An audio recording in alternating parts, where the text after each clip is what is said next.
Hi, I'm Mr. Wahlberg, and I'm glad you're here. I'm wearing a tie today that I'm not sure it's going to work on camera, but I'm going to do my best. The iconic image of the 1920s is the image of the flapper woman, an independent, liberated person. It's not exactly true to history, but it's certainly the way we think about the era. So, dear students, incline your ear and hear our stories that you might find your place among his delights.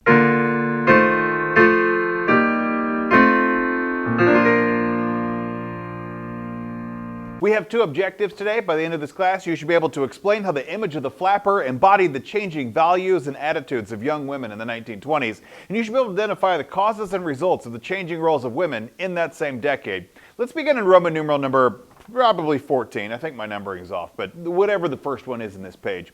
The flapper was the emancipated young woman who embraced new fashions and urban attitudes for the day. You see, in the 1920s, many young women wanted equal status with men, and they became assertive in that quest to go do so.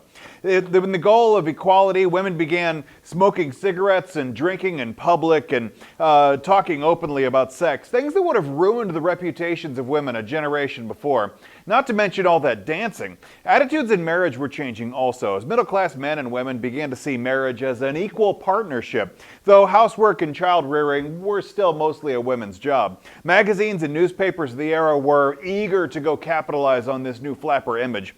Even more than maybe 20s women actually lived the flapper image, but, you know, like a lot of perfected ideals, it's just one more unattainable kind of thing. Still, the clothing fashions and the general attitude of leaving tradition behind, it was a major cultural movement for women. Older generations were largely disapproving of this new liberal culture, though, and morals only loosened so far. Churches and schools weren't very accepting of new casual dances and smoking and drinking. Subpoint B.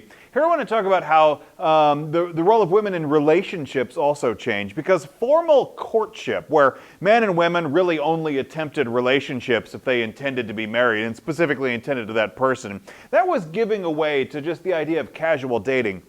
But despite the romantically free reputations of women of the era, in reality, women were subject to a double standard. That society tolerated more sexual freedom to men than to women, and that women were expected to observe stricter patterns of public behavior.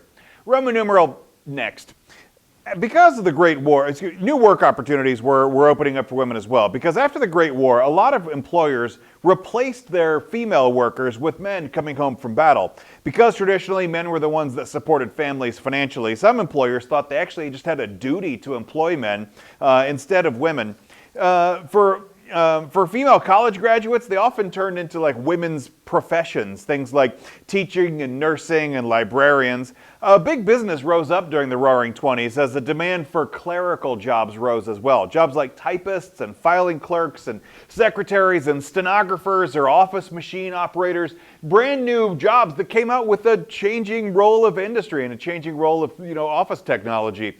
Women without college or professional training often entered places like retail jobs as sales clerks or factory workers. Though fewer in number, some modern 20s era women took on adventurous jobs like airplane pilots or taxi drivers or even working on drilling oil wells. It certainly wasn't the mainstream, but it did exist. Regardless of the industry, though, very few women ever became managers, and they were always paid less than men. Subpoint B. I want to talk about how the role of the family changed here as well, because though the United States birth rate had actually been declining for several decades, it dropped precipitously fast in the 1920s, in part because of the wider availability of birth control products. In 1921, here I want you to meet this person known as Margaret Sanger. She founded the American Birth Control League. The goals of the American Birth Control League were spelled out in several of Sanger's books. Now, I've excerpted large excerpts of the books in your notes. I'm not going to repeat them here on camera because it just wouldn't make very good film, but you should read it and get the full idea of what Margaret Sanger was talking about. For instance, in her 1920 work, Women and the New Race, Sanger explained that undesirable immigrants were going to overwhelm the native-born American people and that the country needed a constructive way to go promote better races. In 1922, she wrote in The Pivot of Civilization that the specific goal of the American Birth Control League was to create a race of well-born children by limiting reckless breeding, and especially among people who have genetic tendencies to crime and mental and physical defects, and to ensure racial progress through a practice known as eugenics. Now, eugenics is taking something like selective breeding, which is done in livestock for animals and has been done for, at this point, for a very long time, and to apply those to humans, to say that like only certain people should really be able to breed and have new children, and that kind of control to create the super ideal of a human race. That's sort of the practice of eugenics. I'm oversimplifying, but that's the basics of it. Also to sterilize feeble-minded people. If somebody just didn't seem to be with it enough, or seem mentally deficient, if they're feeble-minded, those people should be sterilized, so they shouldn't reproduce. And birth control, by controlling the number of world's problems, by controlling the number of problematic people that are allowed to be born. Today, the American Birth Control League has a much more palatable name. It's called Planned Parenthood, and it puts 78% of its clinics either in or within walking distance of minority neighborhoods. They provide black women with 29.7 abortions per 1,000 women, as compared to 8 for every 1,000 white women.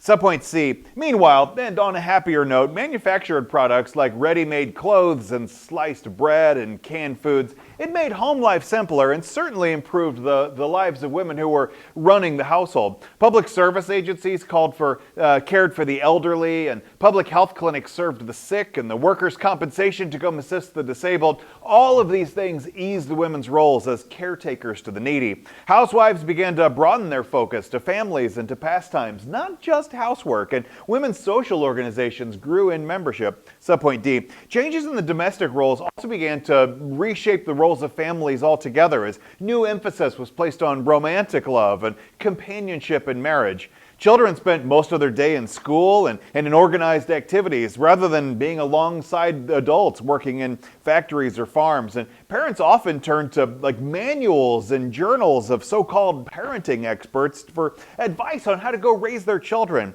As children were increasingly freed from the burdens of work, we see in the 1920s less and less child labor, they exercised their new freedom with childish rebellion, resisting parental control in the same way that flappers resisted the social control of their day. Yet, in the face of all of this emancipation, both the working class and college-educated women found it hard or impossible to juggle family and work, and that always question of whether or not any of us can have it all. Well, that story of how society is going to change through the times, we're just getting started. It's a fascinating story that I can't wait to tell you about. Make sure you like and subscribe. God bless you.